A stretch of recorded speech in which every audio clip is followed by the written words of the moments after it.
দোরগোড়ায় লোকসভা নির্বাচন, শাসক বিরোধী উভয় দলই জোর কদমে নেমে পড়েছে ভোটের প্রচারের ময়দানে।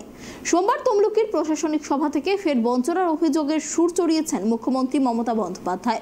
ঘাটাল মাস্টার প্ল্যান নিয়েও সরাসরি কেন্দ্রকে নিশানা করেন মমতা বন্দ্যোপাধ্যায়। তিনি বলেন, সবচেয়ে বেশি দুর্নীতি পূর্ব মেদিনীপুরে, গদ্দাররা সব থেকে বেশি খেয়েছে।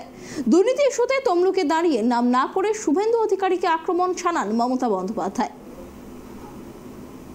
মাস্টার ঘাটাল প্ল্যান, এটা আগামী 2-3 বছরের মধ্যে টাকা লাগবে, তাই আস্তে আস্তে আমরাই করে দেবো কেন্দ্রীয় সরকারের।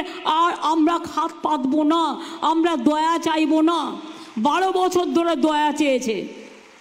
যেসব নেতারা বড় বড় কথা বলে আর আমাকে গালাগালি দিয়ে বেড়ান, তাদের জিজ্ঞেস করুন, লজ্জা করে না? একটা ঘাটাল মাস্টার প্ল্যান করতে পারো না, আর এখানে গালাগালি দিয়ে বেড়াও যে সবচেয়ে বেশি মানুষের কাজ করে।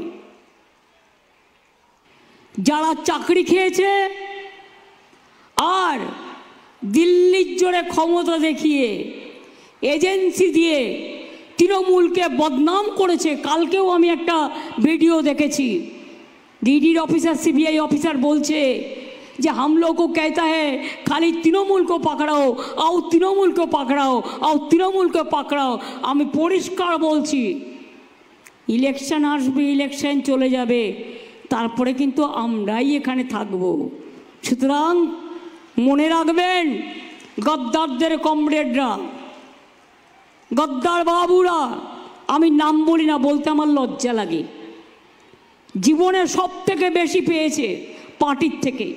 যখন পার্টিতে ছিল সব থেকে বেশি খেয়েছে, যা আমরা কোনোদিনও ভাবতে পারিনি।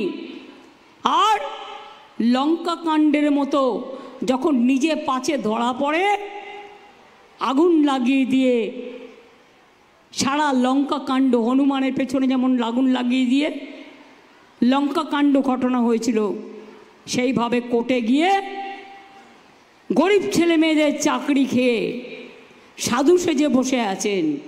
এই সাধুগিরি আমরা বের করবই।